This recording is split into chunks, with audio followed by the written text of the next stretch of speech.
Hello, this is Running Robert, and today we're going to be talking about the Anavex Life Sciences Corporation, AVXL, second quarter 2024 report. Today is the 20th of May, 2024. The report came out a little bit ago, but we're going to go ahead and we've gotten to covering it now. So in this summary, we're going to look at the bullish and the bearish parts of that report, and then just kind of talk about the company itself. So I generally follow small cap pharma. I do some games. I do a little bit of everything. So if you like what I'm doing, please like and subscribe. It helps out a lot, and thank you. Disclaimer is I thankfully sold all my shares while the stock was above 6.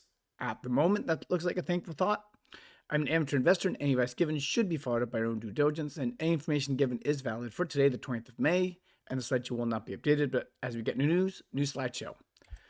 Let's just get to the report itself first. Cash at the end of the first quarter was $139 million. Net loss was a little under $11 million. There has no debt. So this tells you the company is cash rich compared to their net loss. So they can operate for 3+ years at the moment. So that's a very positive notion for sure. But let's go over each individual component here. So the Alzheimer's review. So the peer-reviewed journal data is upcoming, but unknown when and with whom. And so the big thing we're looking at is with whom. There are a lot of Alzheimer's journals. Some of them carry more weight than others. If you have been following the Alzheimer's space for a while, you know that aducanumab for Biogen pretty much got through a journal, but it got through a very small, very weak journal that didn't have much influence. So again, we're going to have to look at what kind of peer-reviewed journal we have and how much kind of like oomph they have behind them. We have the open label extension, which will be finished in the second half of 2024. We also have the sequencing data by mid-2024. I don't consider that a huge thing. But they want to finish the EMA filing by the end of the year, which is good. That will officially start the clock for us. And then talk to the FDA by the end of the year. In the report, they said they're waiting for the open label extension data. So we should see something by the end of 2024. For Rett syndrome, so they have new phase 3 12-week they're making a new phase 3 12-week study. They're working to turn down the noise of the placebo because that's believed what occurred in the last thing. There's no timetable for the start of this thing. Daybue, which is a CDS Rett drug, came in at $76 million for the first quarter. They believe they had penetrated 1/4 of the market of it. So again, maybe not as many sales as they were thinking from before. The company is probably still 2+ years from being on the market because they still have to make the trial, finish the trial, get the results, and then file. So it's still not great, but it's good that they're actually moving forward.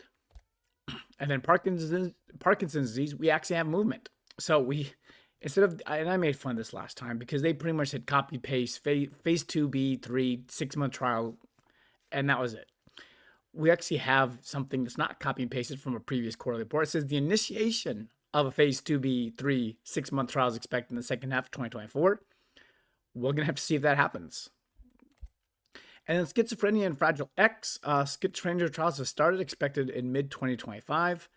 The clinical trial, if you go to clinicaltrials.gov, is a study of Anavex 375 in adults with schizophrenia. Copy and paste that. It'll be fine. Fragile X is awaiting a start of a phase 2, phase 3 trial, and that's what we have. So looking at regulatory updates. So we do have movement ahead with the EMA, hopefully to file by the end of the year. With the FDA, we still haven't started talking to them. Now, mind you, the trial was finished and the reports resulted in December of 2022. So it's been a very long time. There was rumors that they were having to wait for the open label extension. We are going to get that, so we should have movement this year. If we do not have movement this year, big red flag. And that's really what we got.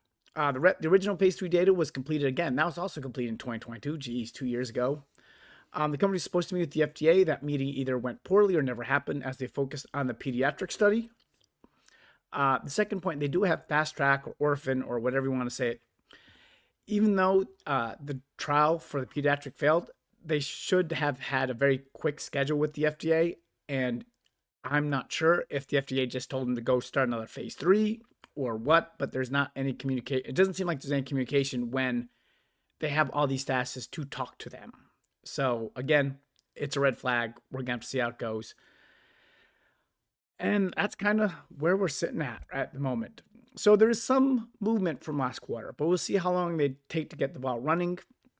Again, Alzheimer's by the end of the year.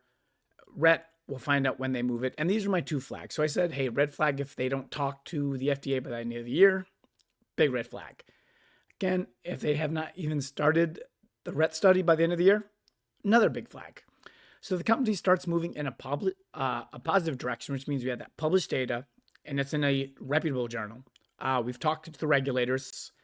Then the company might be due for a turnaround. However, if we end 2024 without any information, then at that point, it's probably time to move on because the company just is not moving at any kind of speed that is acceptable.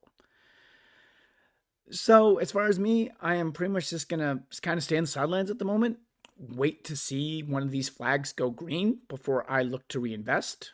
Otherwise, if I don't see it, I'm just going to sit in the sidelines and watch this descend even deeper and deeper. So hopefully this helped give you some good information about what's going on. Thank you very much for watching and listening, and I hope you have a wonderful day.